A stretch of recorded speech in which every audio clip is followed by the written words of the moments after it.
திண்டிவனம் மரக்காணம் அருகே ஓமிப்பேர் கிராமத்தில் வயல்வெளிக்கு சென்று திரும்பிய விவசாயி அருந்து கிடந்த மின்கம்பியில் தெரியாமல் மிதித்ததால் மின்சாரம் தாக்கி உயிரிழந்த நிலையில் மின் வாரிய அதிகாரிகளின் அலட்சியமே உயிர் போனதற்கு காரணம் என கூறி அவரது உறவினர்கள் மரக்காணம் திண்டிவனம் சாலையில் சாலை மறியல் போராட்டத்தில் ஈடுபட்டனர்.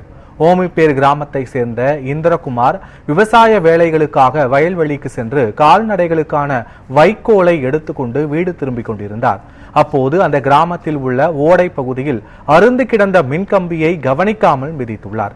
இதில் அவர் மீது மின்சாரம் பாய்ந்து தூக்கி வீசப்பட்டார்.